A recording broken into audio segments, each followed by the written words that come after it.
Hello, this is wmpyr here to talk about a Kappa. And Kappa is not um, a fraternity or a sorority.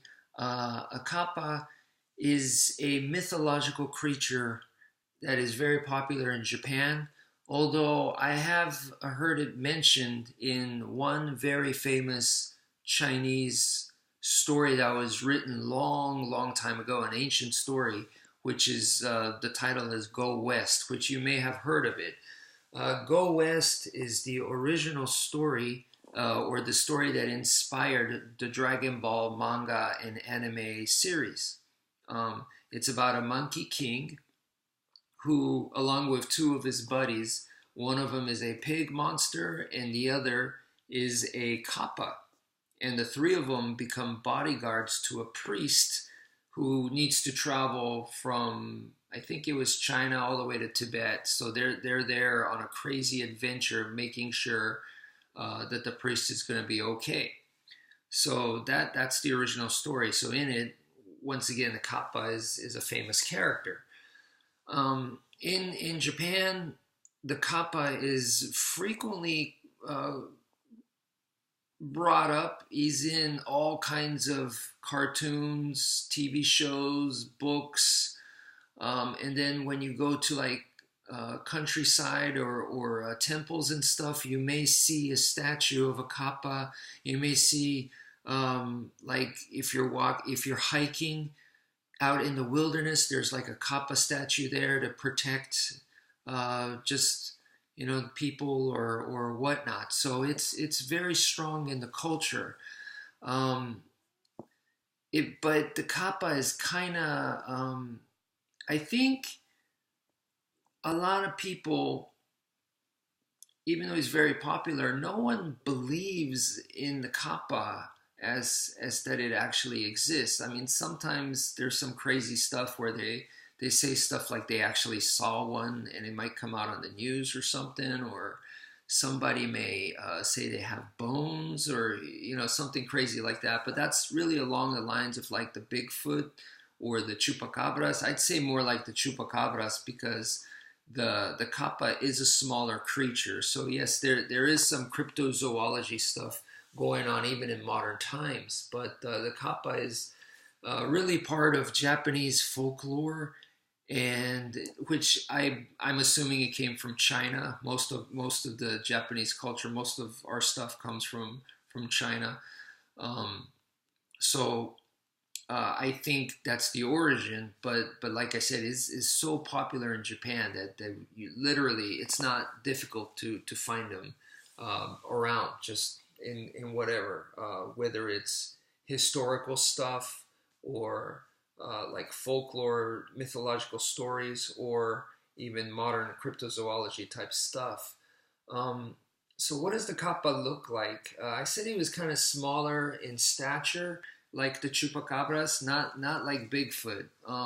I think the kappa in the Go West story, that guy was, I think, very tall and thin, so he could have been like 6 foot tall. I don't know. He could have been on the much larger size, but I get the impression that the kappa a lot of times is supposed to be like from anywhere from 3 foot to about 5 foot tall. So he's not that big, and sometimes maybe only a foot tall. So he's relatively on the smaller side.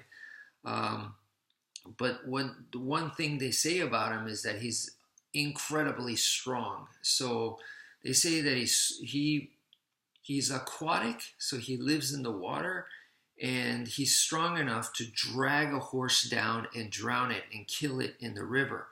So if you can imagine, that's going to be very, very strong. Um, and I'm wondering if maybe some of the folklore came out from like people drowning in rivers, and then they go the kappa took him. I don't know if that's what it was, and the strength of the kappa is more so referred to like the strength of like a white water rapid, where you could be even the strongest swimmer. You could be an Olympic medal swimmer, but if you were to swim in certain rapids, you're not going to win against nature. So maybe that's where the whole legend of the Kappa comes from, and that's what the strength symbolizes. Maybe I don't know. It's just a guess. Um, but the Kappa is he has webbed hands, webbed feet. Um, if he has a tail, I think it's very short. Um, but sometimes I don't think they even really mention. He has a shell on his back, a bird-like beak, and he has hair all the way around, but the top is bald. And they say that the bald part right here is his plate. And if that plate becomes dry, then he's going to become sick or he's going to start to die. So it always needs to be wet. That's the idea. Um, and he really, really likes cucumbers. So in a sushi restaurant, there is a dish called a kappa maki, which is a very common dish where it's just a cucumber with rice wrapped in seaweed. So it's just your regular sushi maki, but it's super basic and it just has a cucumber inside. That's it. Um, so once again, the character is so popular that they even named a cuisine, a dish, after a kappa. Um, what else can I say about the kappa? I don't really think anyone truly believes that he exists. Like with the chupacabras and Bigfoot here in the U.S., there are people that really believe that. But in Japan, with the kappa, I think they might view him more as like a spirit rather than an actual creature like Bigfoot or whatever or the Loch Ness monster. They don't view him so much like that. Although you may hear about people saying they saw one or something like that, but a lot of times that's not taken seriously, and I would say far less seriously than over here in the U.S. So if someone said, I swear to you, I saw chupacabras, then that person really believes it. And some people may believe that person. In Japan, if someone says, I promise you, I saw a kappa, I don't think many people would take that person too seriously. Um, so once again, I think he's seen more as a water spirit. And I believe in Wikipedia, they define the kappa as a water sprite. So yeah, that's kind of the idea there. Although they go into quite a bit of detail of what it looks like. And I didn't even realize this, but when the Ninja Turtles became popular in the 90s, I never put two and two together. And then Ninja Turtle 3, when that movie came out, which was not the best movie, 1 and 2 I enjoyed. I thought it was solid. I thought it was really good. But when 3 came out, it wasn't, I didn't think it was good. The turtles looked weird. The animatronics they used for the face and stuff, I think it was really strange. But they travel back in time to feudal Japan, medieval Japan, and there all the people go, "Oh, it's a kappa," and I thought that was hilarious. And I was like, "That's exactly right. That a Ninja Turtle basically is a kappa." So I didn't once again put two and two together, and I was like, "That is so funny." So yeah, if you're wondering what a kappa looks like, just imagine a Ninja Turtle, very very strong, also like a Ninja Turtle. So anyway, I don't know what it is. I when I was in Japan, um, one of the things that I immediately gravitated towards was their yokai, yokai. Yokai is their monsters over there. It's the monsters that come from folklore. And when I was very very young, the first movie I saw here in the U.S.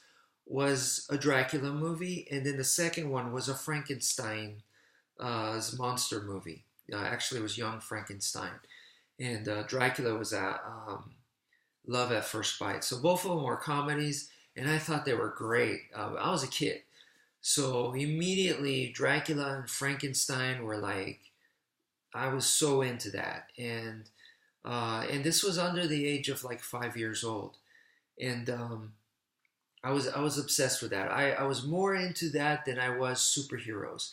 And probably the first superhero that I really, really liked was Batman. And the only reason why I liked him was because he reminded me of Dracula.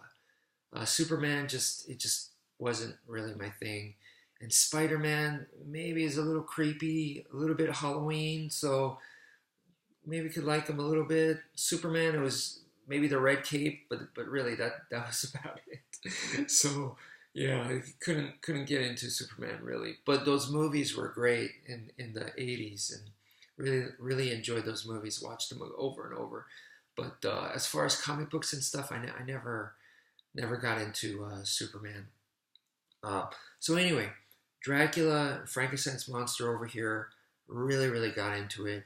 And then when I moved to Japan, um, this was still the 80s. So I was over there in the 80s, and I got into their monsters. And their monsters, they had all kinds of crazy folklore monsters, and the Kappa was one of them. And soon enough, how do you fit in to all of a sudden I'm from the U.S. thrown into Japanese public school. How am I going to fit in? And one of the ways that I found an identity to where people gave me respect was I became like a professor of yokai. So I was super into that stuff. And anytime they had a question about that, they'd come to me because that's all I did. I would just read those books and go to the library and just read up on that and whatnot. So I was the classroom expert on spooky monster stuff. And to this day, that kind of I guess that's why my YouTube channel is called wmpyr. But anyway, so I guess that was the fascination with Kappa. And there's plenty of other Japanese folklore monsters that I really like the it's called the rokurokubi, which is a woman whose neck can extend like crazy, and it's like a snake-like or giraffe-looking, but more like a snake because she goes around and it's a real flexible neck like a snake's body. So anyway, and she will drink your blood and whatnot. So kind of had like a vampire feel. So she's another one of my favorites. But yeah, just thought I'd share this story about a kappa. Just I know this came out of nowhere, but maybe I'll do more talks like this where it's not just about martial arts all the time. So thank you for viewing and take care, folks.